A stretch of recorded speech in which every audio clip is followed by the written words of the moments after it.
Real talk, real reaction, real opinions for real Miami football fans on FM 104.3 WQAM, Miami Sports Leader. A wise man once said, we shouldn't play against two teams. We should only play against one. Well, tonight, the Miami Dolphins played against two teams. And by the way, that wise man, and I use that term lightly, I know some people won't agree with me, that wise man was Mike McDaniel at the halftime of the Dolphins-Ravens game. The Dolphins, not good enough. I don't know if any team is good enough to beat every other team in the NFL, just hands down, mano a mano, unless they got better personnel. The Dolphins didn't have better personnel. Very few teams in the NFL can beat another team when they beat themselves at the same time. The Dolphins come into a game where they're obviously outmatched, but they're at home. They're coming off a win. Their backs are against the wall. It's Thursday night. It's a short week. You go in there, you execute your game plan, you play as close to perfect as possible, and you give yourself a chance. The Dolphins gave themselves no chance because not only did the Ravens beat them, the Dolphins beat themselves. Let's go through the folly of events. These are the highlights of the folly of events. I'm not going to go through each and every minute detail, although this might take a little while. We'll take your phone calls in just a minute. 305-567-0560. By the way, I am Dan Day along with Trevor Harris. Here is the quote-unquote highlights of the folly of events. It starts with, of course, Taj Washington. 9 minutes, 35 seconds in the first quarter, makes his first NFL catch, also has his first fumble in the NFL. It is in the quote-unquote red zone, Ravens red zone. Ravens pick it up, and all of a sudden, you shoot yourself in the foot. The defense looks like they're doing their job. On fourth down, though, no problem. Mark Andrews, back of the end zone, 8:25 in the first quarter. No problem. You're down 7-3. You're going to be okay. You drive down the field. Get into the red zone again. 4th and 1. Larry Borum, false start. Get pushed back. Riley Patterson, though, he'll kick a field goal. 7-6, we'll be all right. No, Riley Patterson, after that Larry Borum false start, misses the 35-yard field goal. So in the ensuing series, we have Lamar Jackson stopped. Jalen Phillips wraps him up. Oh, no, wait. Jalen Phillips slides off of him. And what do good teams and good quarterbacks do when you fail to sack or to stop a team? Oh, it goes to Isaiah Likely, 35-yard catch. I'm not done with the folly of events, though. Mark Andrews, right at the very beginning of the second quarter, makes a 20-yard touchdown catch. Now you say, how is that a folly of events? Well, the two Dolphins defenders ran into each other. Into each other. What is this?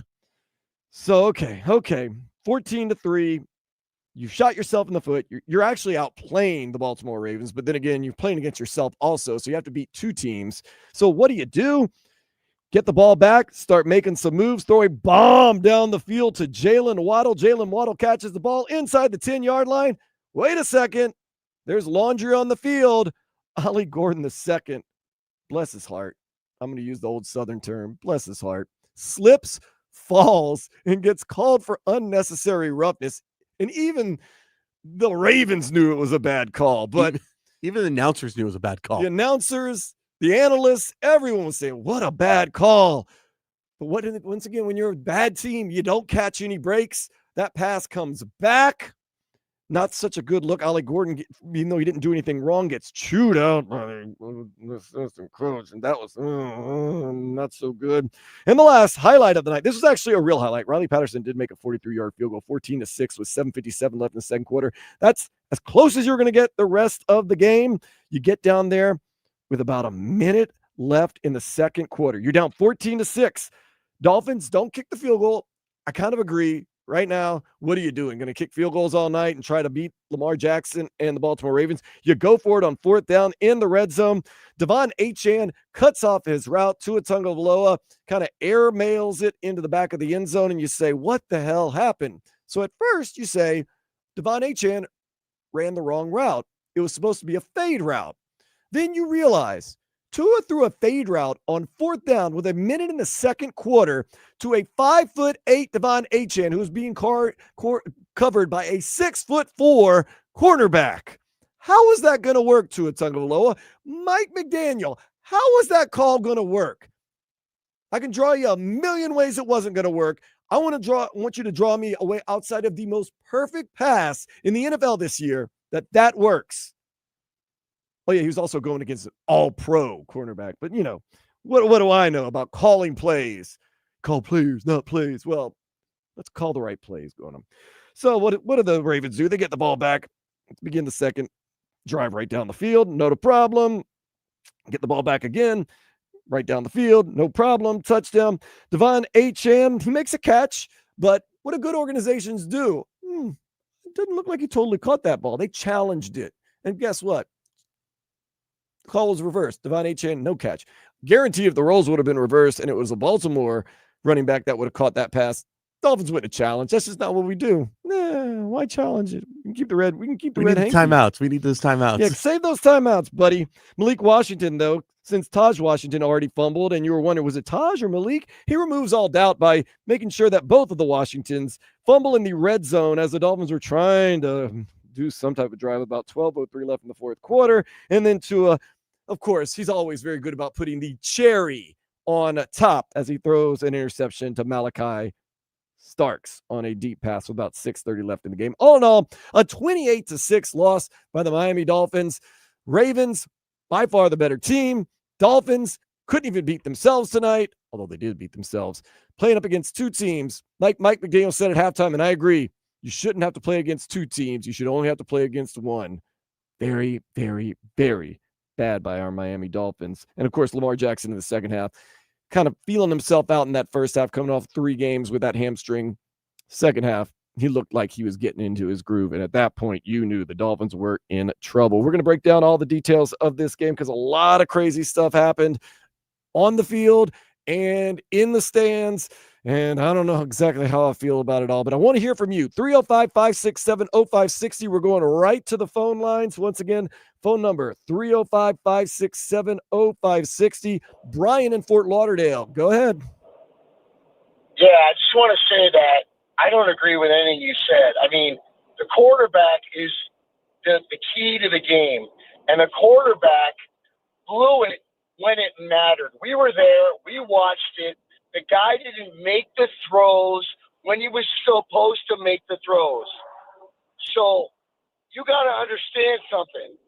This quarterback is awful, okay? He's not doing his job. He's taking his money. He doesn't give a shit. He throws it into the ground. He doesn't care. It's wrong. It's bad, okay? I want to tell you that he's awful. And we watched the game. He doesn't make the plays he's supposed to make. I'll tell you this. He is very, very predictable. He airmailed some passes out there. I'm not going to lie to you. He was 25 for 40, 260 yards without one interception. But when he needs to make a big play, terrible. And also so one-dimensional, this Dolphins team, because, number one, he can't scramble for anything. So you can pin your ears back. And if they're not running the ball, well, then you saw in the second half, all teams do is pin their ears back. They know Tua can't run on them. Tua starts getting less and less accurate, and this team just becomes so one-dimensional and predictable. Tua Tagovailoa, although he had 261 yards today, I'm with you. He did not have a good game. He was terrible. I agree. And I'm going to tell you right now, the reason is he doesn't make the right play at the right time. You're right. He's getting paid I told you. He's getting paid a lot of money. What did you think? And he's not doing his job, bro. What about that? There's no excuse. I'm agreeing with you on that 4th down inside the red zone with a minute left. He throws a fade pass to the back corner of the end zone to Devon Achane. With what? How is that going to work? He took the snap and he took 3 steps and threw it. He didn't even take the time to look to see what was going on. Nope. He did not. And that's strictly on the guy that makes $51 million a year and that's supposed to lead the team and supposed to be the best player on this team. Let's make no bones about it. And supposed to be the leader of this team. Guts.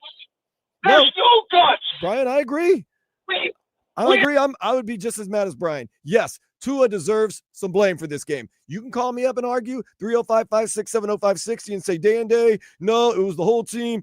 No, they shot themselves in the foot. Tua made some bad passes. Tua made some bad decisions, made some bad calls in the second half. He's so one-dimensional. Not his fault, but it kind of is. 305-567-0560. Back to the phone lines. Fireman Finn and Kendall, go ahead.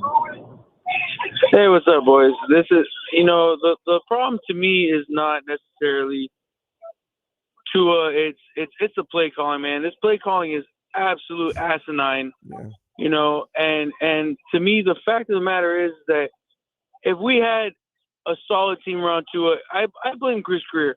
If we have a solid line around Tua, if we had, unfortunately, if Tyreek Hill wasn't, out of the lineup, it would be better, of course. And then also, what's our secondary doing? Letting up all you can't letting up all those passes. You can't allow that to happen. I agree. To me, it's not just on Tua. What is our defense doing? I completely disagree with what Ryan was saying. What is our defense doing? Our defense isn't stopping anything. They can't stop a damn faucet. They can't do anything to stop the run, to stop the pass. They can't do anything. And I blame Chris Greer for that. He said last year, "Oh, you're worried about our O-line." Well, we're not worried about it. Well, where's our O-line? And then where is our secondary? We don't have a secondary. We got rid of Jalen Ramsey. Oh, we got Minkah Fitzpatrick back. Big deal. We got him back after 8. He's in year 7 or 8. What are we doing? We got somebody over the hill. What are we doing? Everybody was terrible. They actually held Derrick Henry in check for a large part of the game. Then towards the end, he just kind of ran over. He got over 110 yards. You're bro. right. That's not. You're right. No, but the first half they were there, which doesn't mean anything because it's not about a first half stat. It doesn't matter. The first half does not matter. What matters is the second half and how we finish the game. And the fact of the matter is he didn't. Yeah. And I mean, look, the defense, that was an ugly look when the two guys ran into each other. And Mark Andrews. Mike McDaniel can only coach so much, and so can our defensive coordinator. He can only coach so much. Players need to make plays. They didn't. This defense, they didn't do anything, and I'm sick and tired of paying for my season tickets every year, and Chris Greer being and Stephen Ross being the culprits of it's okay, we're fine. We're not fine, man. Our season ticket holders are pissed off. Fireman, this is what we're getting. You're right. And I think still the will is there from this team, but I think they look around sometimes and are like, we just don't have enough talent to compete sometimes. They don't. And who is to blame for that? I don't solely blame Mike McDaniel or Tua for this. I blame Chris Greer for this, for not giving us the talent that Miami deserves. And I'm sick of it. I have been a season ticket holder for 11 years, and I'm sick of it. Fire Finn, you are not the only person in Dolphins Nation saying that right now. A lot of people sick of a lot of things. And after watching that performance tonight where they were just beating themselves, actually outplaying the Ravens in the first half, and then in the second half, it was just embarrassing. And like I said, the folly of events makes you just sick that you had a chance and you couldn't even beat yourself, basically. You are the reason why you fell the way you did, and then they came back and just easily walked past you in the second half. In the second half, it was easy to see what was going to happen in that game. 305-567-0560. Joe, South Carolina, go ahead. Yo, man, how are you tonight, guys? I'm a little depressed. Go ahead, Joe. Are you okay? Joe, don't leave us. Go ahead. You're cutting out, Joe. One more time. I ain't leaving us. Go ahead. I drive all the time down here, all the time. You know what? Fireman Finn hit it on the head. I see him at the tailgate, but I gotta tell you something, man. Tua sucks. There ain't no doubt about that. I'm sorry to say sucks. I am, but he does. I ain't blaming this all on McDaniel. I think last week the game plan, 8 different receivers in the first half, up the field. You had Ollie running the ball. I know Ollie got hurt today, but you had multiple things going on. Today was the same old crap, man.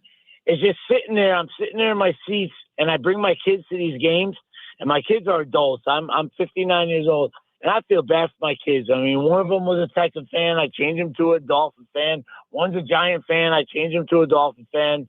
And you know what? This is just, I don't know. Greer's got to go. I mean, wait, hold on. Promote Greer, put him up there, let him sit in the office somewhere and twiddle freaking Ross or something. But what we need is a GM, a field guy who understands talent, understands what we need. Let's get this let's get this stuff straightened out.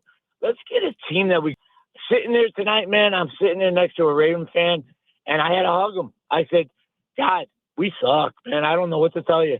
I'm sorry we didn't show up. And now we got Buffalo coming in. Yeah. You think you think Josh Allen is just ruling after watching tonight's game? I don't know. I'm heartbroken, buddy. Joe, I do have to say this. And people say, well, it's not all the coaching's fault. Well, the undiscipline, the fumbles, the false starts, the missed field goals, that is on the coaching. Also, You're right. This is on coaching that pregame decided to bench Jalen Wright because they didn't need a third running back. And lo and behold, Ollie Gordon II gets hurt. And your only running back option, halfback-wise, is Devon Achane, who were trying to run into the ground. And they said, well, maybe Alec Ingold could be the backup running back. If Alec Ingold is your backup running back, you're in trouble. So you nailed it, man. You know what does he have against Jalen Wright? I mean, I couldn't understand this. I mean, he ran crazy. I mean, when they drafted Jalen Wright, man, I was pumped. And now we get this, and they don't even play the guy. I mean, I don't think he's an attitude problem. I don't think he's an issue. I just don't get it. I mean, McDaniel's stuck on his ways. I get it. And I don't know if it's from the top all the way down. I don't know. Like I said to somebody today, I said, just blow it up. Well, that's the worst part. We don't know what the problem is. Yeah, just blow. If we can't, if you guys can't put the finger on the problem, then we really got problems. Blow it up. I don't know what to do. You're not the only person in Dolphin Nation saying blow it up too, but once again, we'll go through the whole process of blowing it up and what it would have to take, and it might take more than you would think right now in Dolphin Nation. We're going to be with you till 2 o'clock.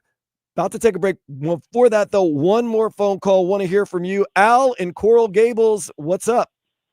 Hey, man, you can't blow it up anymore, man. That guy is 59 and 58. We're going to be dead soon if you keep blowing it up and rebooting this crap, you know? Mortality's an M of an F, and we're going to be close to 80, and this team's cursed, man. I remember when Marino came and we looked into him because they said he did pot or cocaine I don't know. It was the latter.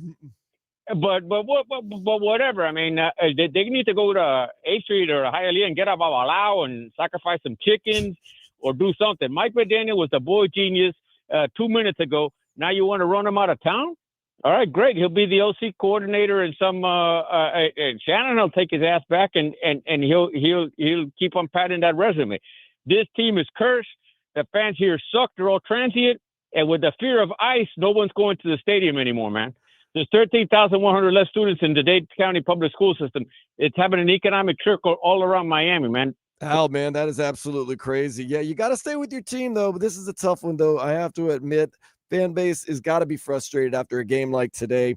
It is one of those things. We're going to get into how the fans acted and what the fans are doing and kind of their thinking behind it, whether it's the right type of thinking, whether it's the not right type of thinking. It's still your homage anyways. But, yeah, sometimes you got to feel as though this team is a little bit cursed. Today they cursed themselves by their I don't even know the word be, undisciplined play, just all around. And once again, I hate coming on and doing these shows, and I hate coming on saying everyone is on the hook for this, but poor execution, that's part of coaching. That's on the players. Poor offense, that's on the offense. That's on the coaching. Defense wasn't very good, especially in the second half when Lamar Jackson looked like he just did whatever he wanted. That's on the coaching. That's on the players. Everyone, once again, is on the hook as you get absolutely outclassed. Although, not score-wise, and then once again, this is loser talk from an organization that kind of seems to be that way. And I'm not a big believer in blowing it up or tanking because I think it brings a loser mentality to an organization. I feel as though you have to organically grow your team back to health. But nonetheless, this was a team that was no good in really a lot of different ways. And I don't know. I think everyone's just looking for an answer right now. And that includes Mike McDaniel, Chris Grier, Tua Tagovailoa, the whole organization. We'll try to figure it all out as we go. 305-567-0560. Taking your calls all the way till 2 o'clock. It is Game Day Uncensored, meaning we don't want you cussing. And I know a lot of people have been drinking and watching the game, and I don't blame them. Try not to cuss, but you can say whatever you want. You can express yourself. This is your forum. So get your thoughts together. Give me a call, 305-567-0560. Game Day Uncensored postgame on 104.3 FM, WQAM. Hey, we want to hear what you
UAM FM and HD1 Miramar, Miami, Fort Lauderdale, and WQAM AM Miami, an Odyssey sports station.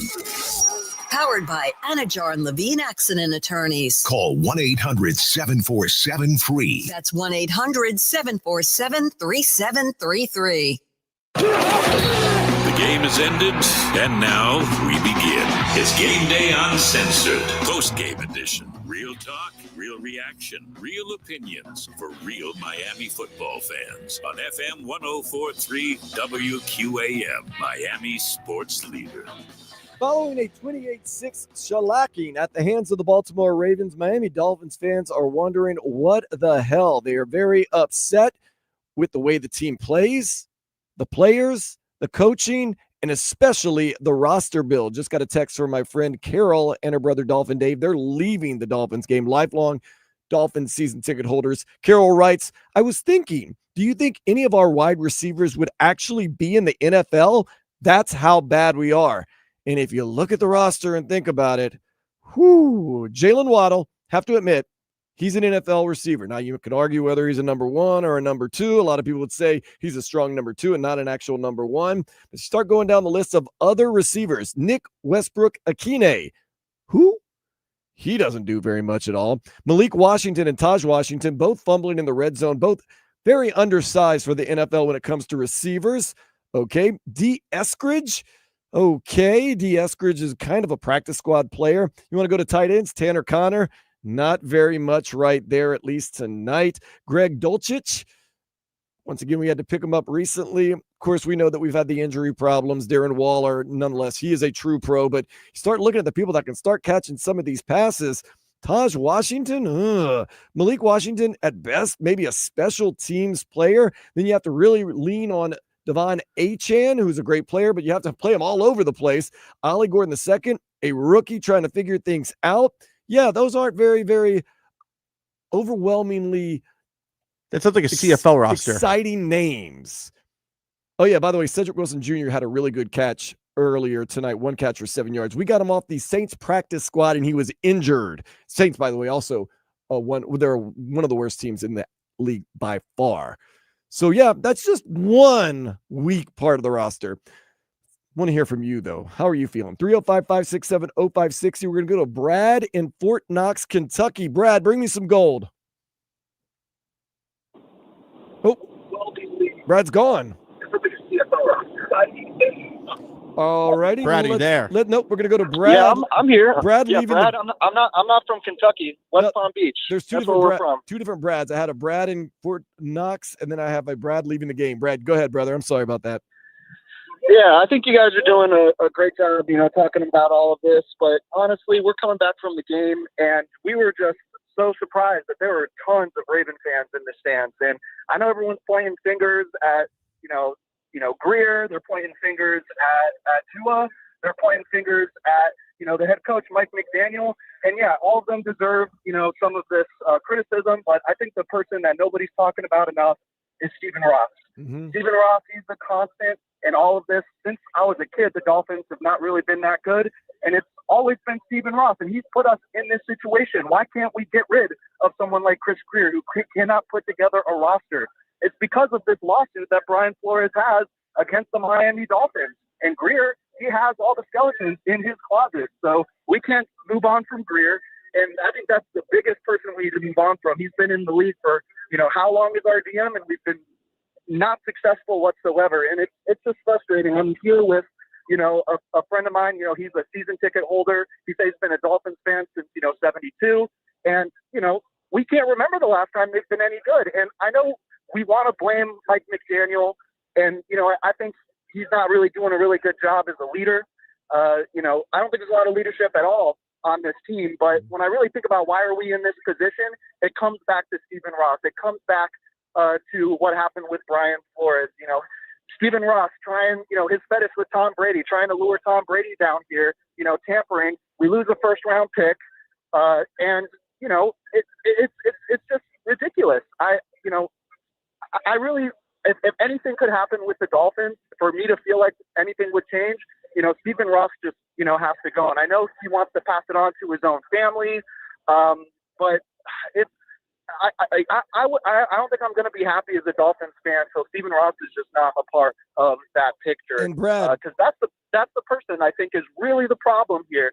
And people don't want to talk about who Stephen Ross is either. He's not the greatest guy either. He has this related company. You know, he's the type of person who's really just buying up everything down here in South Florida, destroys historic buildings, you know, from West Palm Beach, you know, completely is destroying West Palm Beach. You know, the last thing I want is this guy to own my favorite football team, you know, and that's really where all of my disappointment comes from. You know, I feel like I spent all this money on the Dolphins. I get decked out for the Halloween game. I'm wearing a Halloween mask. Nothing. Brad. You know, what for? And honestly, this is what I really think. I really think we lost today's game, especially after watching last week where we played really well. I know these are different teams, but it makes me wonder, is Stephen Ross really trying to make us tank again? You know, like we did with Brian Flores when he was trying to pay Brian Flores $100,000 a game or whatever? It's just ridiculous. This is the guy that's the real problem. You know, we want to point out. Sorry about that, Brad. I tried so many times to jump in and talk, and you just kept going. You didn't even want to hear the voice of reason. I was going to agree with you and say, Brad, thank you. Brad, how do we get in this whole situation? How did Chris Greer get hired? How is Chris Greer now a guy that's going to be hard to fire because of the tampering, because of the Sean Payton, because of the Tom Brady? It's because Stephen Ross. Yeah, but guess what? He owns the keys to the truck. Maybe the best thing is for him to step down, but he also makes maybe $1 billion off of his business enterprises down here. And I don't think anybody's walking away from a $1 billion enterprise, but yes, he has put us in this situation. He is a major factor of why we are in this situation. We're going to take another call. This is the Brad section of 305-567-0560. Brad from Fort Knox. Sorry about earlier. Brad, go ahead. Hey, how you doing? I hope I do better than the last one. Go ahead, Brad. I'm cheering for you. Hey, man, I'm telling you. Hey, last week I was totally out on Saturday. And just when I thought I was out, they pulled me back in. Pull me right back in. And right back in, baby. I was on board looking up the schedule going, hey, Jacksonville. Hey, if we win on Thursday, we're only 2 games, baby. Mm-hmm. Hey, we did lose to the Chargers, but hey, we almost beat them. They'll probably slide a little bit, all this stuff. But just like you said to the other Brad, what's the plan? Fire who? Hey, next year, are we Sean Payton it? Who are the new Russell Wilson? Are we sticking with it? I mean, why fire anybody? Let them write this stuff out. If I was Stephen Ross, I would direct anybody with any draft capital, get rid of them. My only thing is it has to be in 27 because we're not doing anything next year either. It's got to be we play the long game. Hey, the short game has been Sperano, Philbin, Gase, Flores, McDaniels. Look it up. Records are the same.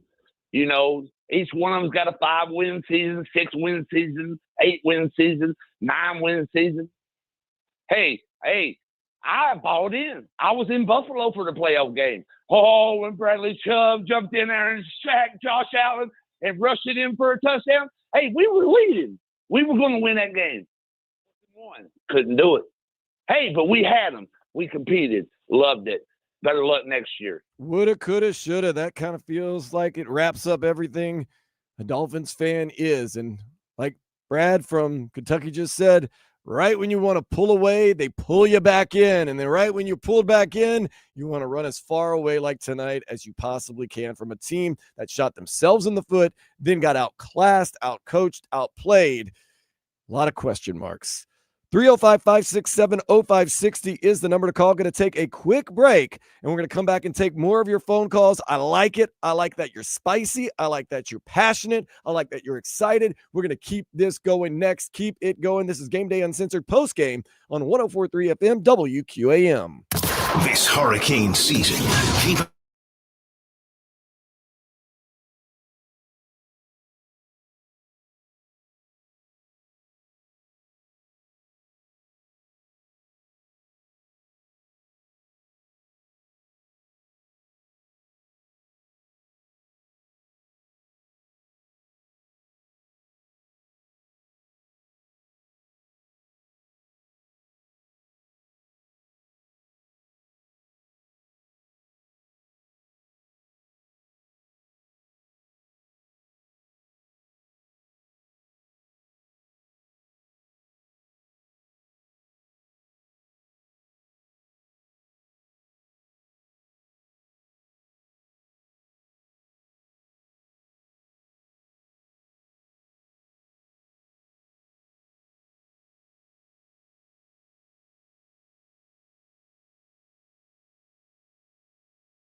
us. Listen to WQAM on FM 1043 or on the Odyssey, iHeartRadio, or TuneIn apps. All of our shows are there live or on demand. Plus, there's the cool rewind feature where you can listen to any part of any show you might have missed anytime.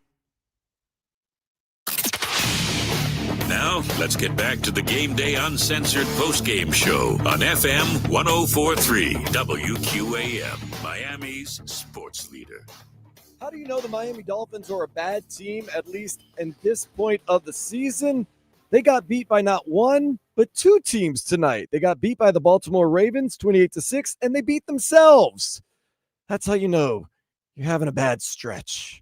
305-567-0560. Back to the phone lines. Abel, glad to have you. What's going on? What's going on, my brother? Life, football, Dolphins football. You know, I mean, I wasn't fully bought into the team. You know, I thought, okay, we're getting better. But after tonight's performance and just the team just looking inept, and it's getting to the point where I'm just like, you know what? I just have no joy in going to these games anymore. Mm-hmm. You know, at least if the game is fun, at least if we're in it, man, we're not even losing close ones anymore. We're just straight up getting dog walked. You know, it's frustrating. And we look terrible doing it. Hold up, Abel, we also look terrible doing it, by the way, with the fumbles, with the interceptions, with the overthrows, with the penalties, with the missed field goals. There's a lot to be very upset about tonight. Brutal, brother. Have a good night, bro. I don't even know what else. Abel, you sound defeated, man. Look, we're all a little defeated right now. Like I said, the Dolphins have a few for me. Found a way to get beat by two teams tonight. That's when you know you're having a bad stretch or maybe a bad season. I hate to say it. You get beat by the Ravens, who are a far better team, and you get beat by yourself. 305-567-0560. Three teams. You've got the Browns, too. Josh, let's go to Miami. Josh, what's up? What's going on, Mr. Dan? How we doing tonight? I'm trying to, calm myself down a little bit, although I'm a little defeated right now, so I'm not as crazy and fired up, but I like everybody being really fired up because it shows they still care. They have passion about this Dolphins team. What you got going on?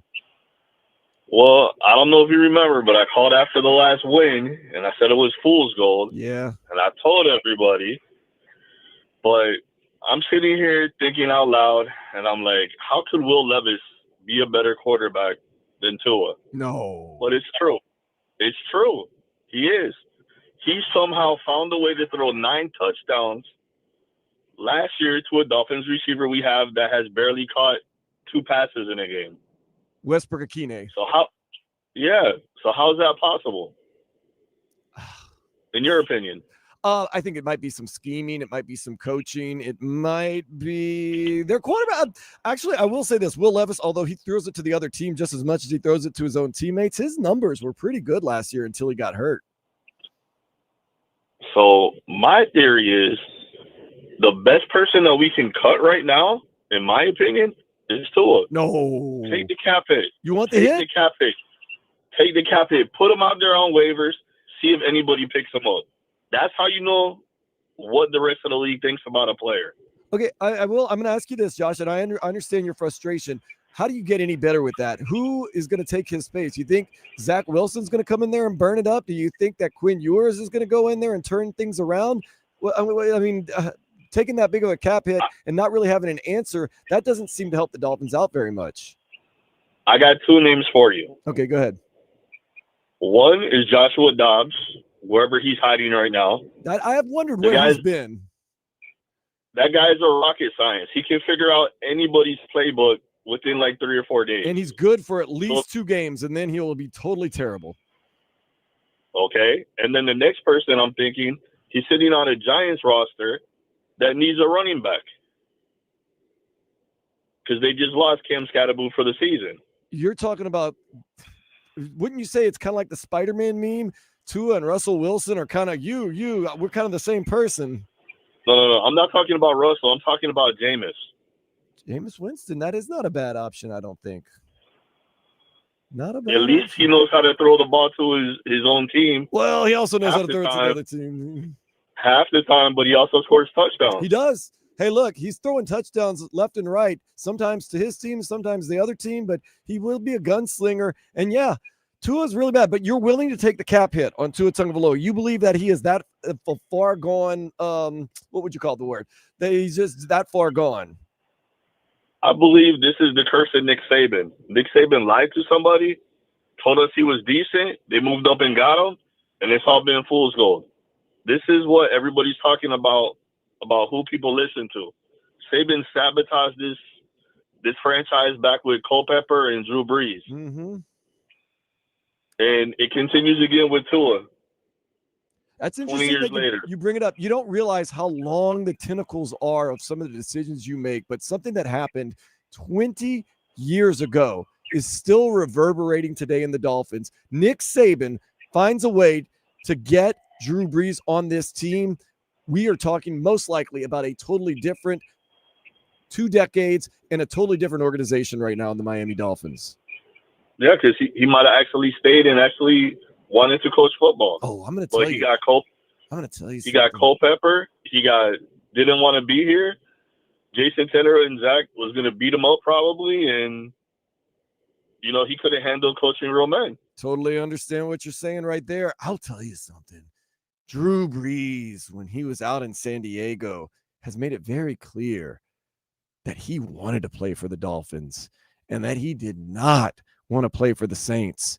He said it was the biggest blessing in disguise that he ever had, but he said leaving San Diego, it was Dolphins all the way, and he was very disappointed when he didn't pass the physical or whatever you want to say. He wanted to play for the Dolphins. I don't know if that stings a little more or not. Nonetheless, 305-567-0560, Gordon in Coconut Grove. Gordo, go on. Let me ask you a question. Who wants a quarterback who can't throw the deep ball? Okay. Ooh, wait. Don't go any further. Did you see what they did at halftime? No, I stopped watching. I wouldn't watch the Heat game. Literally, they didn't even try to throw a Hail Mary. They had 2 chances to throw a Hail Mary, and they didn't throw a Hail Mary.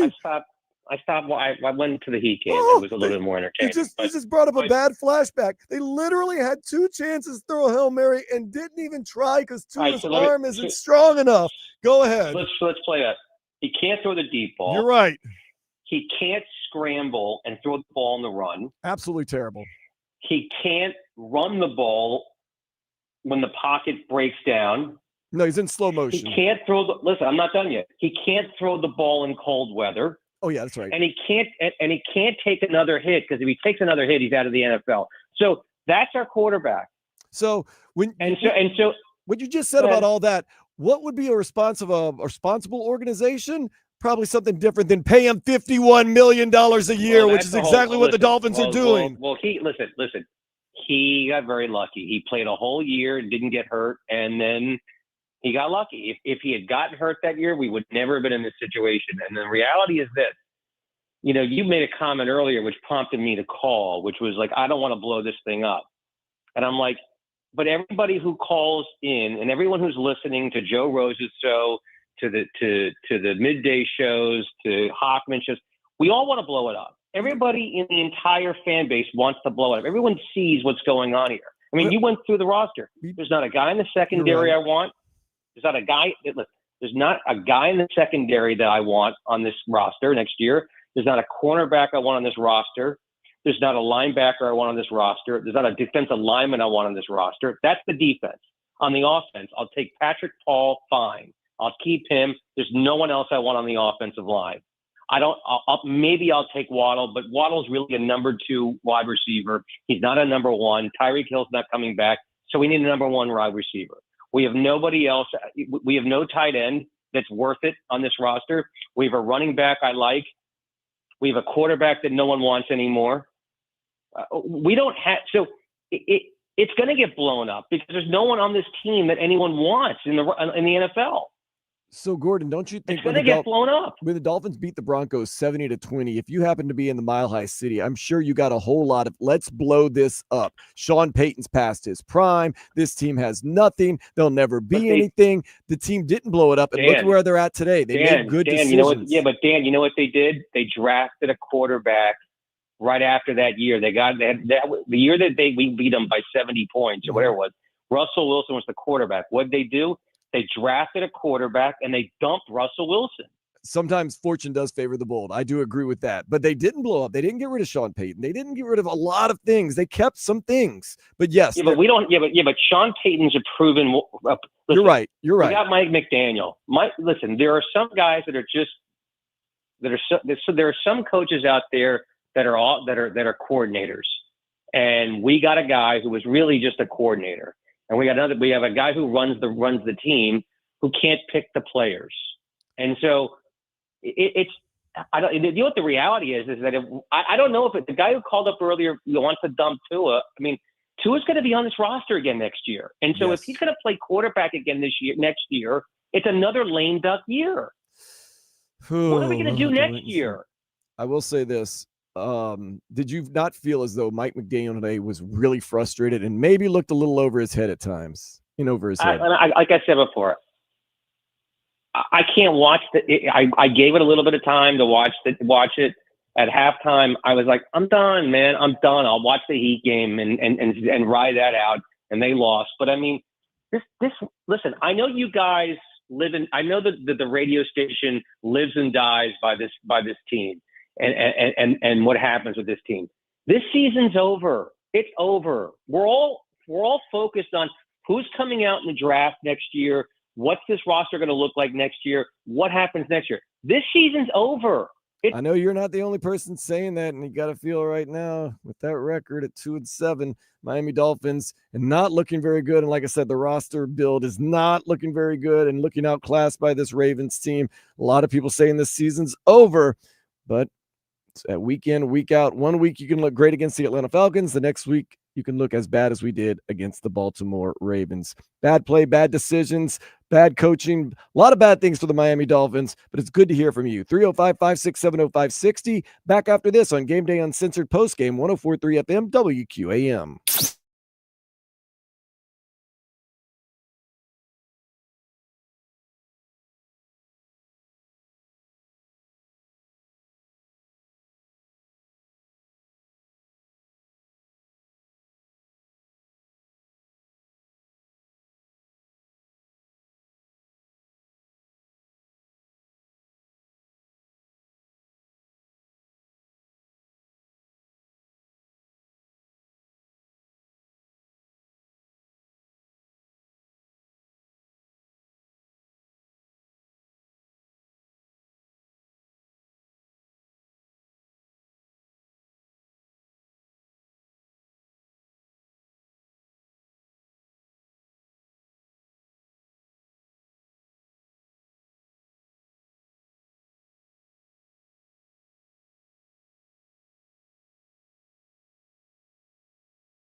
Or you can listen to WQAM on the Odyssey, iHeartRadio, or TuneIn apps. Check it out now.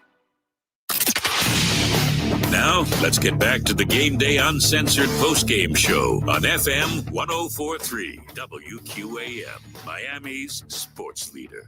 I guess it's okay to pile on after a loss like that, 28-6 of the Baltimore Ravens. What was the worst part about tonight for the Dolphins? Was it the undisciplined, shoot yourself in the foot game that they played, penalties, missed field goals, bad plays? Was it just the play on the field in general not really that good? Nothing exciting. The Washington guys fumbling, Tua throwing interceptions. Was it the coaching with the unoriginal offensive game plan and the defense that didn't really stop anything and let Lamar Jackson do whatever he wants? Was it the decision-making, especially that very end of the second with 1:04 left on fourth down? Whoever, whether it was the quarterback or whether it was Mike McDaniel or whatnot, decided on fourth down in the red zone to throw a fade pass to the back of the end zone to a 5'8" Devon Achane, who was being covered by two-time all-pro cornerback who's 6'3" with long arms, Kyle Hamilton. Was it Tua Tagovailoa? Was it the roster build that Stephen Ross, Chris Greer, and Mike McDaniel have put together that not very good? What was the worst part about tonight? Because it was all scary. And I'm not just saying that because it's Halloween. 305-567-0560. Want to know how you're feeling? We are going to go to Larry in North Carolina. Larry, thanks for hanging with us. Hey, how are y'all doing? Well, actually, I know how y'all are doing because Yeah. I'm doing the same. Yeah. I'm doing the same. I'm going to need some candy and some beer after this show, man. Help me for forget real. this game. Yeah. You know what the worst part to me is, though? Please. I don't know what the problem is. Yeah. December 3rd, 2023, my father, the reason I'm a Dolphins fan, we were at the game tonight together. Loved it. Love him. And, that's the only reason why tonight is okay because he's still my dad. But, shoot. December 3rd, 2023, we beat the Commanders 45-15. But I look right now on October 30th, 2025, I'd rather be in the Commanders' shoes than ours. Absolutely. So what is the problem? I feel like we're a good team that's playing like crap. Who is the problem? I just want to know your thoughts. I've said this a lot of times, and it's easy to point to Chris Greer. It's easy to point to Stephen Ross. Yep. It's easy to point to Tua Tagovailoa. I think it is the organization's mentality. They are soft. Yes. Yep. Look at the Baltimore Ravens. John Harbaugh, tough, mean, nasty. How do they build that team? Tough, mean, nasty guys that get in there and get after it. A quarterback who doesn't care what anybody says or anybody thinks about him, goes out there and executes. A team that isn't afraid to rough it up with you. This is a Dolphins team that looks like they're scared to get their uniforms dirty. And this is a Dolphins team that's been like that. Yep. And I haven't, full disclosure to you all, I have not been a Dolphins fan. I'm probably been a Dolphins fan for half a decade. But I bought all in. And I was a fan when we were 2-7. We beat the Texans in that that crappy game. I mean, to now, with all the hope and promise, I know it's easy to say blow it up, but at the same time, when you blow it up, what pieces within the organization, in my opinion, there are some pieces I want to keep. I don't know if it's McDaniel's fault, because when you look at the All-22, the plays are there. There's just no blocks. You know what I mean? Yeah, that's the thing that's so frustrating about a Dolphins fan. You can't pinpoint where the problem is and cut out the poison. There's just so much going on. And what does it take? Well, it takes a lot, but you do look at the class organizations, and what do? They develop players. They draft players. They have a tough mentality. They have a coach that knows how to be a leader. It's just right now, Dolphins keep searching for answers. 305-567-0560. Going back to the phone lines real quick. Going to take a call from Vince in the car. Vince, thanks for coming on. Hey, good morning. Actually, it is right now. Thanks for taking my call. Thank you. I'm kind of an old school person. Okay, the Dolphins have been my favorite team since the early 70s. And even though I live in Central Florida, I've been a season ticket holder since Shula's last year. I think it's 26 or 27 years now. Hey, Vince, And tell me yeah? the difference between Don Shula and Mike McDaniel. Oh man, night and day. Go ahead. I Well, just want to one say, thing- real tough, mean, one- kick-ass coach, and another guy that wants to be everybody's buddy. But go ahead. There's one thing I noticed about today's play. Okay, granted, a Kane is great. Hey, He's Jim. very good. Yeah. But you go back to the early '70s. Well, the Dolphins had three good running backs: but Larry Zonka, Jim Kick, and Mercury Morris. And Shula used to play two running backs in the backfield quite a bit, and they would rotate the other guy. Like Merck would come in, or Kick would come in, and they were really good and they were smart. And it just seems like in today's NFL, it's changed. Well, football really hasn't changed that much. You got to go 10 yards, and everybody knows you get a first down. You get a touchdown, and you can score 6 points, and you kick the extra point, and you get 7. But it just seems like, to me, I blame a lot of what's going on with Miami. Number one, the defense isn't any good. Number two, it just seems like, well, maybe I'm mistaken, but do they actually? I don't think they ever play Ollie Gordon and a Kane in the backfield at the same time. Am I correct about that? It's very rare, but yes, they don't do it very often. Well, don't you? I think it would work if they were trying to do something like that. Well, they have Alec Ingold for the fullback. That's, I think, why you don't see it that often. Yeah, okay. But there's something else that bugs me. Everybody knows this. The Dolphin defense is terrible. It's bad. And if it continues, okay, go ahead. You want to say something? No, I'm just saying it's bad. I said it's bad. Other than Jordan Brooks and Tyrell Dotson, it's been rough this year. Okay. Now, I might be kind of crazy, but if the Dolphins continue doing the way they're doing, especially the defense, and the Rams, I have to root for the Rams a little bit. The reason why I want the Rams to do well is, especially their defense, is Chris Shula is their defensive coordinator. And he is Don Shula's son. In my opinion, if the Rams do good and Miami makes a coaching change, I don't want Gruden. I'd be willing to give Chris Shula a shot. Number one, it would sell season tickets. Number two, I think like today's game, it was terrible. There were so many Baltimore Raven fans there. I knew there was going to be Raven fans here, but I didn't think it was going to be as bad as it was. And I don't know. And that Chris Greer guy, he's got to be shown the door. From you know where he started his career at, Chris Greer. Are you there? Yeah, go. Where did he start his career at? He started his career working as a scout for the New England Patriots. There you and go. Somehow or another, he got down to Miami by going to the scouting combines, and he got to know the people in the Miami Dolphins front office, and they hired him to be a scout, and he's worked his way up all the way to general manager, and he's been there for 20-something years. Been with the organization. And look at all the success the New England Patriots have had in that 20-year period. All the Super Bowls they won. I've always thought that Chris Greer is nothing more than a spy for the New England Patriots. Ooh, that's a juicy one right there. Hey, at this point, who knows? But there are some things I like, Vince, right there, being tried and true and saying old school. There's some things, don't let all the window dressing fool you. Every couple years, they tell you the NFL is all about the quarterback. The NFL is all about this. Look over here, look over there. There's some tried and true things. If you control the line of scrimmage, if you play good defense, if you run the ball, and you have a smart quarterback, and you have good coaching, and you're tough, you're going to win games in this league.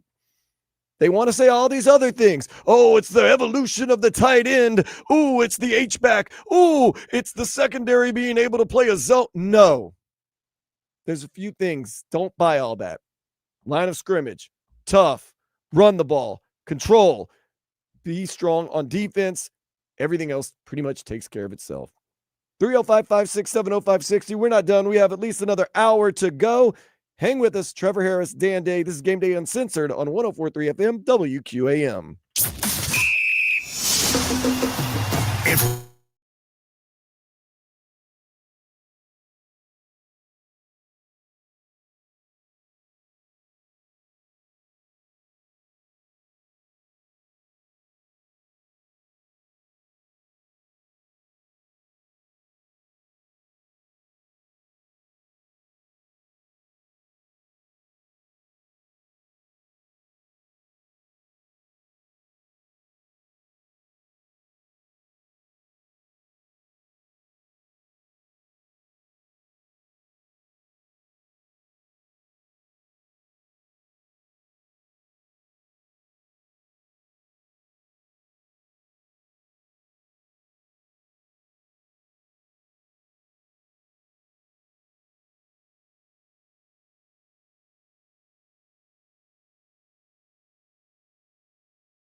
Attorneys. Call 1-800-747-FREE. That's 1-800-747-3733.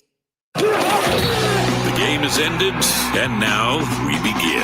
It's Game Day Uncensored, post-game edition. Real talk, real reaction, real opinions for real Miami football fans on FM 104.3 WQAM, Miami sports leader.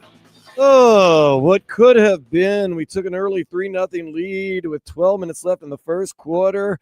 Got a stop on defense. Yes, a stop. Lamar Jackson, Derrick Henry got a stop. Then Taj Washington fumbles the ball. They score a touchdown. Then Larry Borum decides after a drive to false start on a 4th down. Then Ryan Patterson misses a 35-yard field goal. Then we miss a sack that would have gotten us off the field. Thanks a lot, Jalen Phillips on Lamar Jackson. Isaiah Likely gets a 34-yard catch. Then 2 of our guys run into each other.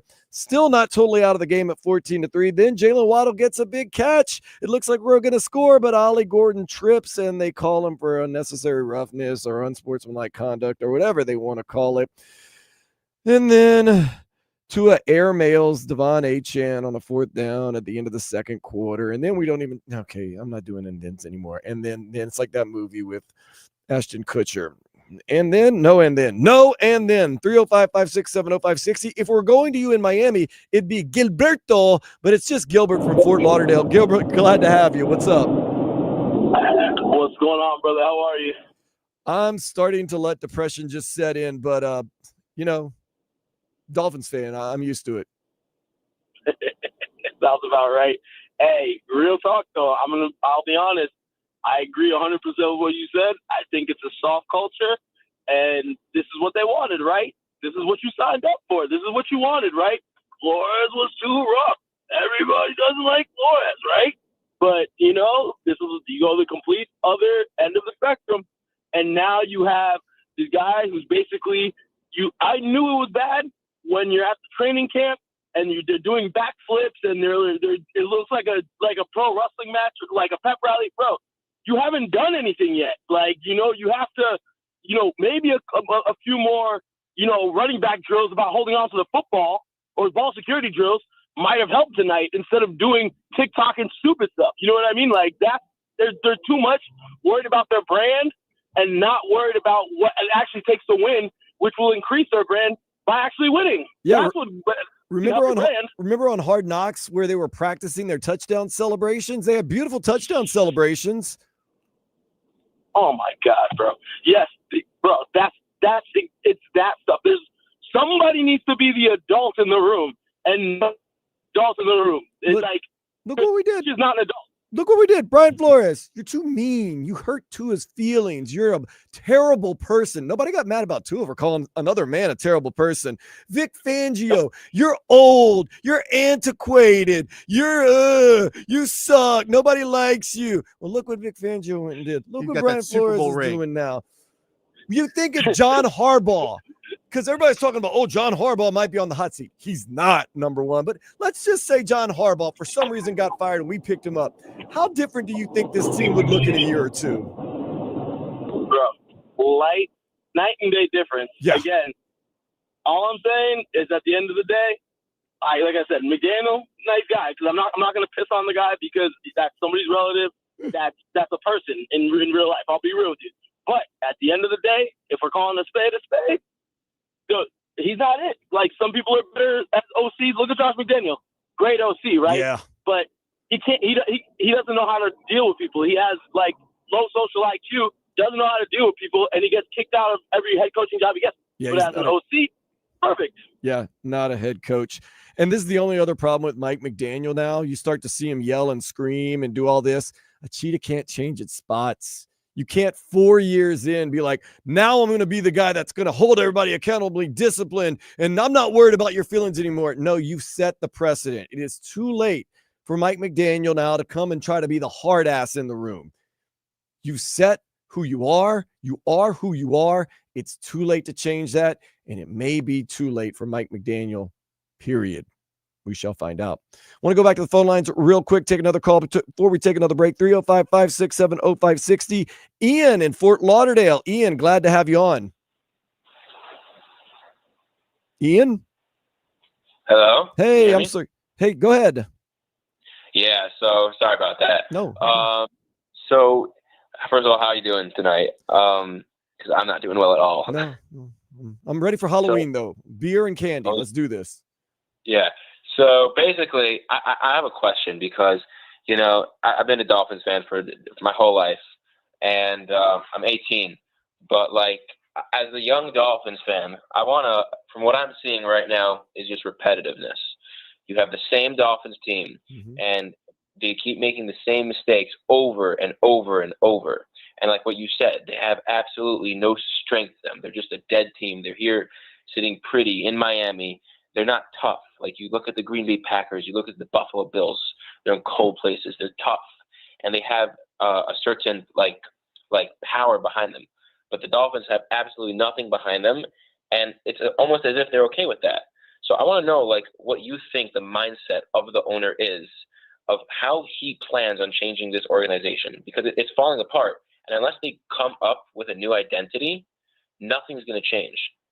I'm glad you bring that up, Ian, because this is how I feel. I don't know. I'm not in the building. I feel as though Stephen Ross, as the owner, says, I'm going to put you in place money-wise, organization-wise, to be the best you can be. And you know what? I like a little collaboration. I don't like someone just kicking ass and taking names. So I kind of like the collective of me and and Chris Greer and Mike McDaniel working together. And when it doesn't work, well, of course, it's easy for them to go to him and say, oh, well, we're hurt. Or, oh, well, this happened. And they make a bunch of excuses. And Stephen Ross, at the end of the day, once again, I don't know this, he looks at his business side of the Miami Dolphins, which, let's be honest, the Green Bay Packers, they have to disclose what they make and what they don't make because they're publicly owned. They made almost 100%. They almost made, now this is Green Bay, but once again, in revenue sharing, meaning money shared in the NFL, they made $500 million last year. So Stephen Ross looks at that and says, I'm running a successful business. I'm doing my part. I'm not a football guy. I'm a business owner. I've got these guys that I like. These guys that I like that are telling me why it's not working and why it should be, but it will work because next year we'll get healthy, or next year this will happen. So he kind of gets deluded into everything like that. Therefore, it happens again the next year and the next year and the next year. That is the way I think this Dolphins organization is being run. But what's the light at the end of the tunnel? What can the people of Miami look to for hope? They can look to, I'm going to be 100% honest with you, because I've thought about this a lot, especially after our post games. I go home and I just have a few beers and I listen to music and I decompose. It's going to take them getting very, and this sounds really sad because I don't think Chris Greer has that much in him to do this. So it's going to take them getting very lucky and hitting on a draft where they get a bunch of players who actually make big impacts on the team. And it's going to come through luck, to be honest with you. It's not going to come through the great work that Chris Greer and the team does. They're going to have to get lucky and hit on a couple guys. They're going to have to hit on someone like a Patrick Mahomes. They're going to have to hit on someone that's maybe in a later round that ends up being a great player too. That's what it's going to take. Or they're going to have to, quote unquote, blow it up. But I don't know if blowing it up is something they can really even do right now. Do you think that the owner is going to lay them off this year? We've gone through this. I will say this. If the team continues on the path that they're on right now, yes, I do think that Mike McDaniel is gone. I do think that Anthony Weaver is gone.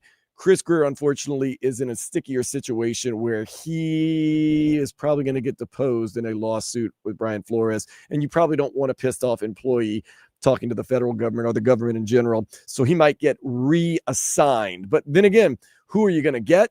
I think you have to have guys like Dan Marino and some of the Larry Zonka and even some of the other quote unquote football heads. They don't have to be ex-football players, but football type guys to get together a collective to look for a new general manager, therefore hire a new general manager that is a collectively chosen guy or girl that actually knows what they're doing, then make hirings and do drafts from there. That's what I think would probably be best for the Dolphins organization. But yes, there's no way Stephen Ross can look at this team at the end of the season, if they continue to play this way, and say, Oh, we're right there with Mike McDaniel. We're right there. Right, 100%. I mean, you look at Mike McDaniel on the TV; he just looks like a deer in the headlights. Like, no offense to him, but No, I think he's just lost, man. It's just so much going on wrong, and he knows that he's feeling the heat. yeah, he's definitely feeling the heat. You could tell every single game. You look at his face; he's like just completely just losing himself. Yeah, and you kind of seen his demeanor change from the whole kind of aloof, happy guy that's kind of stylish to now it's like he's yelling, he's frustrated, he's screaming. Exactly. Yeah, like I saw him tonight off the field, just running off, completely just running off, not talking to anyone. Yeah, about to lose your job and having people fly banners saying you should be fired. That'll do it to you. That'll do it to you. Oh, man, he did it to me. This Dolphins team did it to me again. I believed a little bit in him after beating the Falcons, although I know the Falcons are a clown organization, but I thought maybe they had figured a few things out, and they actually did look good in the first half. But then the Dolphins, you know, we say the Jets will jet, the Falcons will Falcons, the Saints will Saints, the Dolphins will Dolphins. And that's right now where we're at as a team and an organization. It can change once again. A great draft, maybe some organizational moves. It can change, but right now it's pretty down. 305-567-0560. Back to take your calls after this on Game Day Uncensored, post game 104.3 FM WQAM.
Shows, same great games. Plus, you can use the rewind feature and listen to anything you missed. Go for it.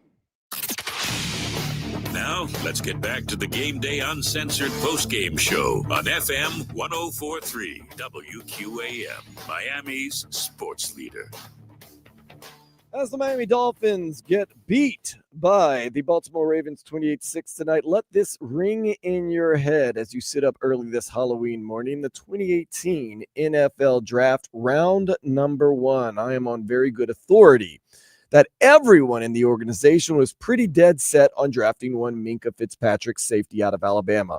Everyone in the organization except one person was dead set on taking one Lamar Jackson, quarterback out of Louisville. They thought he was a generational talent. They thought he's from South Florida. They thought he would be a good fit here. One person in the organization went against everyone, got into a verbal altercation so serious with the banging on tables and the yelling and the screaming that one person and some of the other Dolphins brass had to take it to a private room and continued to argue with that 11th pick. The whole organization pretty much wanted Minkah Fitzpatrick, but this one person stood up and fought almost to the bitter end until eventually forced to accept that it wasn't going to be Lamar Jackson taken with the 11th pick. It was going to be Minkah Fitzpatrick. That one person that stood up and wanted Lamar Jackson in the Dolphins organization was Chris Grier. Let that ring in your head. 28-6 tonight as the Baltimore Ravens defeat the Miami Dolphins. Going back to the phone lines, 305-567-0560 is the number to call. Let us go out to Alejandro in Hollywood. Alejandro, missed you, man. Glad to have you back on. Hey, what's up, Dan? Listen, I've been going to Dolphin games. That was the Wheelad. My family has had season tickets since the Orange Bowl. And right now we need to be patient because if they try to get rid of Mike McDaniel at this point or put Chris Grier in a different position, it's not going to make a difference. No. However, at the end of the year, I think it's inevitable that there is going to be changes. But at the same time, Mr. Ross needs to be smart and needs to compile a panel where they hire a general manager. And you never know. Maybe we could find the next Howie Roseman. You know, it could happen. Once we hire a general manager, then what they need to do is hire a coach. But they need to be patient with that coach because constant change leads to constant losing. You're right. And you can't be drafting skilled position players. Football games are won and lost in the trenches. They got to build the trenches first, build from the inside out. And by building from the inside out, then they can start addressing the skilled position players. And Miami's not a bad place to live in the country. If the team becomes decent, they'll be able to get some free agents over here, therefore enhance the team and go forward. But we need to be patient as Dolphin fans. This is something that if they do it, it's going to take like 3 years more or less. So we do need to be patient, hang in there, keep on supporting the Dolphins and go forward. And that's just the way to go. Right now, we're at the point of no return. And with this core of players, with the team that we have now, we're not going to go anywhere, and that's obvious. Alejandro, that's the hardest thing to ask a fan base or anyone to be patient. You can see some quick turnarounds. We've seen the Texans been turned around in 2-3 years. We saw the Broncos get turned around in 2 or 3 years. But yeah, it does seem like right now we're at a bad point. And if there is going to be some type of change in turnaround, it's not going to be overnight. Rome was not built in a day. It might take a little while, but if you do things the right way and you do things the prudent and smart way, maybe, just maybe, you can turn things around in a quick 2 or 3 or so years. A lot of people don't understand. I always say it's so easy because you look to the past with a broken camera in your mind. Kansas City, they just drafted Patrick Mahomes and everything changed. No, it did not happen like that. It's a combination of Patrick Mahomes. It's a combination of Andy Reid. It's a combination of Travis Kelce. It's a combination of the defensive parts coming together. It didn't happen overnight. And right now, we have to be very, very patient because this team has a lot of work to do. 305-567-0560. D in Miami. Go ahead. Hey, yo, guys. Hope you guys are having a great night. Unfortunately, we're not. I'm happy to be here with you. I'm just not happy about the outcome of the game. Fair enough. But two things, man.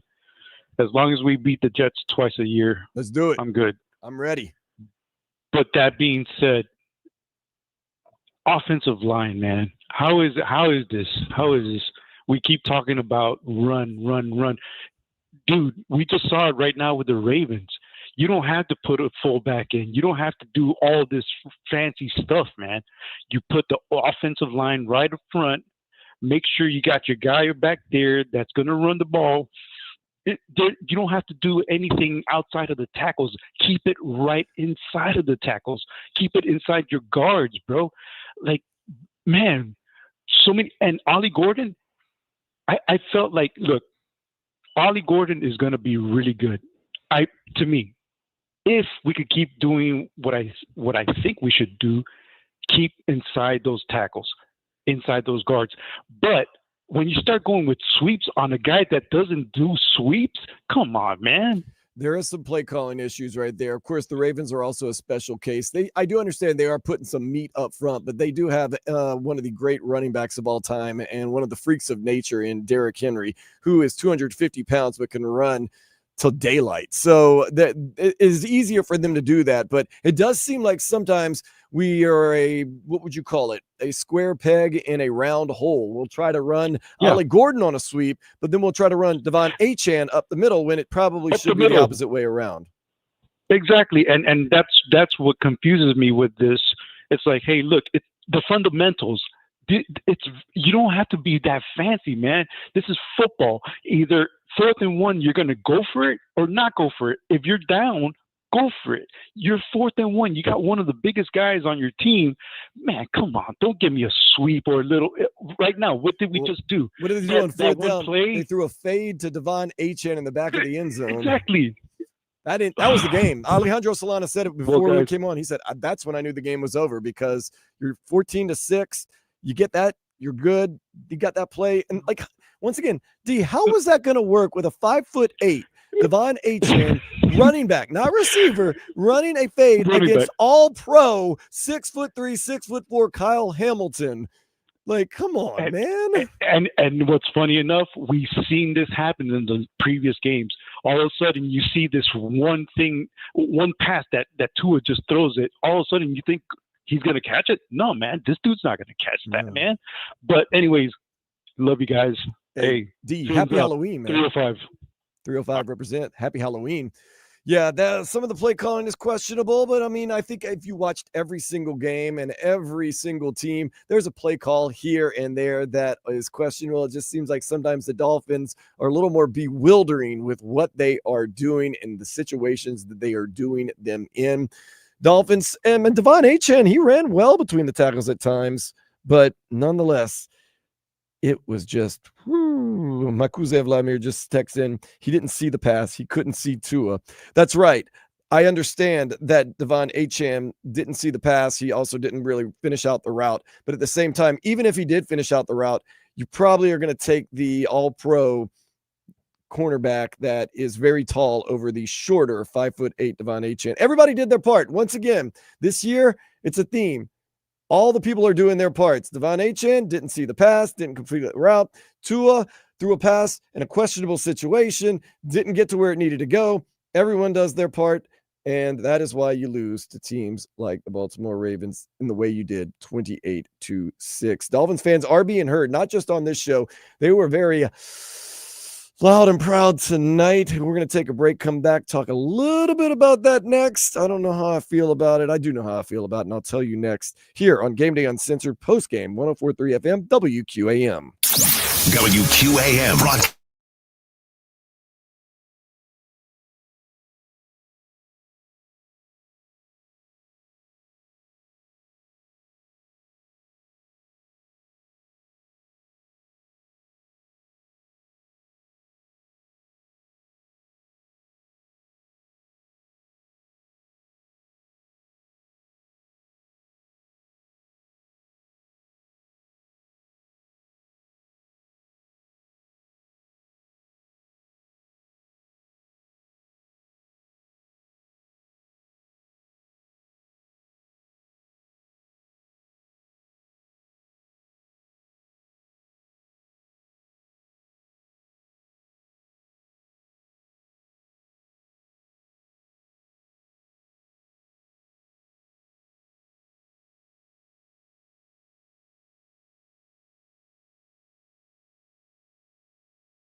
Adam. Catch us on FM 1043 or listen to WQAM on the Odyssey, iHeartRadio, or TuneIn apps. Don't miss a thing. Now, let's get back to the Game Day Uncensored postgame show on FM 1043 WQAM, Miami's sports leader. So a lot to be unhappy with the Miami Dolphins tonight as they fall 28-6 to the Baltimore Ravens. A lot to be unhappy with the play calling, with a lot with the play, a lot with them shooting themselves in the foot, a lot with them being especially outclassed in the second half by the Baltimore Ravens. So fans, they were vocal. I heard boos throughout the entire game. Even when the game was close, I heard boos. What really got to me, though, was towards the end, TV, of course, didn't have that much to talk about or show as it was a 28-6 game, and the outcome was a foregone conclusion. They started showing fans wearing bags on their head. Now, I grew up where that was invented. New Orleans Saints in the 80s, when they were the Aints, people would wear bags on their heads because they wouldn't want to be seen at the game. It has over time become a sign of this team's an embarrassment. This team is terrible. This team needs lots and lots of change. If you are a fan that booed and wore a bag on your head, that is your right. You have every right to have the freedom of speech and expression. I am not a fan, though, of bags on the heads and booing players. I'll tell you this. The reason I feel that way, that does not help the team. That does not inspire your players. That does not make anybody better. It might make you feel better, but it doesn't make you better. It doesn't look good nationally on TV, although it's sensational, but it doesn't make you look like a fan base that is strong or willing or backing your team. It helps nothing. It's very negative. And for the most part, I think it's bad for an organization, a team, and a fan base. But I do understand also this. A fan might be saying to themselves, you don't understand why I'm wearing a bag on my head. Maybe some fans are wearing bags on their heads to get the message across on national TV, something that might actually speak to Stephen Ross, that it's this bad. You look what this has gotten to. And if you're doing it for that reason, not to be the most negative and mean person, but maybe send a message to the powers that be in the Miami Dolphins organization that this is how bad it's gotten. This is how much of an embarrassment you and this team are. I can understand where you're coming from. Maybe that's the message of all that gets through to Stephen Ross and the powers that be with the Miami Dolphins. If you're doing it just to be hurtful and spiteful, these guys, trust me, are going out doing the best they can. Mike McDaniel is sleeping probably 2 hours a night trying to work out a way to make this team better. These guys have dedicated their lives to their craft. They're doing the best they can. Trust me, they don't want to lose. They don't want to lose their job. They don't want to get beat up on the field. They don't want to get embarrassed on TV. But if you are doing stuff like booing and wearing bags on your head because you realize that it could get on national TV and that Stephen Ross and the powers that be see that, well, then maybe that might be the way we get the message across. I don't know. But to me, anytime being negative and rough like that, I don't think it helps an organization. I don't think it helps a team. But I do understand why you would do it. And I do understand that you have the right to do that. But I just don't know if that really does move the needle or change anything that much. But like I said, maybe Stephen Ross sees that and says, ooh, I can't have this anymore. Because I've always said this, what's going to get people fired, what's going to get change to occur is when the fan base speaks up, when the fan base stops coming to games, when the fan base stops doing season tickets, when the fan base stops buying merch, when the fan base doesn't buy concessions and Stephen Ross realizes that the product that he has is bad and could possibly hurt his pocketbook, then he will most likely hear. Maybe it was a message sent, maybe it was a message heard, or maybe it was just you trying to exercise some demons in the way this Dolphins team is playing. Hey, that's on you.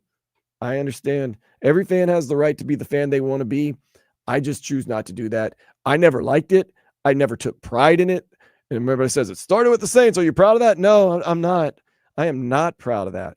I am not proud. And there's a lot that goes along with it, too, that I'm not going to get into with the New Orleans Saints and all that other craziness that went on back in the day when I was a very, very young child. But I don't think it immediately helps you on the field other than helping you maybe feel better. But Maybe it is a message sent. Maybe it is a message received. We shall see. Stay a fan, though. Be a fan. I'm not saying you're a bad fan. I'm just saying it's an interesting way that you show that you're a fan of this team and that you support this team or maybe don't support this team. I don't totally know. Maybe I'm totally off base. We're going to take a break. We're going to come back, get your game balls going. I am Dan Day along with Trevor Harris. This is Game Day Uncensored on 104.3 FM WQAM. This hurricane season,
to WQAM on FM 1043 or on the Odyssey, iHeartRadio, or TuneIn apps. All of our shows are there live or on demand. Plus, there's the cool rewind feature where you can listen to any part of any show you might have missed anytime. Now, let's get back to the Game Day Uncensored postgame show on FM 1043 WQAM, Miami's sports leader. A couple quick things following the Miami Dolphins loss to the Baltimore Ravens 28-6. Chop Robinson did leave the game with a concussion and did not return. Ollie Gordon, the second, left with what looked to be somewhat of an ankle sprain. Someone rolled up on him. He took some x-rays, came back out, was on the bike, but they probably decided don't go back in. It's just too much for that. Did have 2 sacks today, one from Benito Jones, one from Jalen Phillips, but I did think that actually if anybody was out there swarming and making a difference on defense, it was one Bradley Chubb. Maybe he was auditioning for his next team. Some of the guys on the postgame show on Amazon Prime said maybe Bradley Chubb or Jalen Phillips should just leave with the Baltimore Ravens instead of going back with the Miami Dolphins. Nonetheless, my cousin Vladimir Louisant was in the locker room, and he, along with the rest of the media, caught up with Mr. Bradley Chubb postgame. Man, I feel like defensively we did. We play hard, we play fast, we play together, we play tough. But like you said, a playmaker like that gonna make his plays, and on the defensive side, we just didn't make enough plays to counteract. So kudos to them. Wins are obviously hard to come by in this league. You guys are still trying to get back wins here. What do you feel like the missing piece is to do that? Just everybody being on the same accord, just the little details each and every day. And, we're working on it. We've seen when we are on it, the success we can have. But, just can't hurt ourselves. And that comes with the little details each and every day. How hard is it to see guys go out with injuries or chopping Ollie and to continue? It sucks, this game is violent. That's what you're going to have to flare up. So all you can do is just play your ass off for the guy who went out, knowing that your next play isn't guaranteed. My last time I played these guys, my last play wasn't guaranteed. You know what I mean? So you just got to have that mindset and hope those guys get healthy. Did you feel that defense was doing as good as he could against that offense? I mean, Derrick Henry was invisible for the first time. Like I said, man, we were playing together, man, playing with energy, playing fast. We just didn't make enough plays to counteract the plays that came out in the second half. And, we got to get the ball back, we got to get the ball out. They got 2 on us, so we got to even the score or up the score at the end of the day. But I feel like we play with energy, man. We just got to carry that over and keep guys encouraged. Season's not over, far from it. And, just keep on pushing. Bradley, are you hoping that you're here on Wednesday and not traded? God is in complete control of my life, man. He knows the plans he has for me. I'm just living each and every day, being where my feet are, understanding the business of football. But at the end of the day, man, I love these guys. I got that C on my shirt for a reason. I love these guys through and through. I try to bring the energy today. But at the end of the day, man, like I said, guys are in complete control. What happens in the second half with this team? Seems like the adjustments just don't happen in the second half. We just didn't make enough plays to counteract. Like I said, they came out, got that first touchdown drive, and as a defense, we just didn't make enough plays to stop them. Bradley Chubb just saying they're playing hard, they're working hard. Just not enough plays. Lamar Jackson's going to get his, and God has his future. But he still has a C on his chest. He's a captain on this team. He's going to ride until he can't ride anymore with the Miami Dolphins. So Bradley Chubb, was he playing for another team tonight, or was he playing for this Dolphins team? Played as hard as he could. I can give him that much. Now, Trevor Harris, it is time for our Offensive Player of the Game, sponsored by Ed Morris Sawgrass Auto Mall. Who do you want to give your Offensive Player of the Game to? Ooh, who do I want to give it to? Give it to Lamar Jackson for me. Lamar Jackson coming back home. Pompano Beach's own. Played up in Boynton Beach in high school. 18 for 23, 204 yards, and 4 touchdowns, and he definitely did get it to his tight ends early and often, and once he got into his groove, he looked pretty solid. Only 14 rushing yards on 5 carries, so he didn't go too crazy. My Offensive Player of the Game, you're not going to get me with the stat line on Tua Tagovailoa, although he was 25 for 40, 261 yards, which is going to end up being a lot of passing yards this week for any quarterback. No touchdowns, though. One interception. I'm not going to give him my offensive game ball because I got to give it to Devon Achane. He continues to fight. He had some explosive big runs.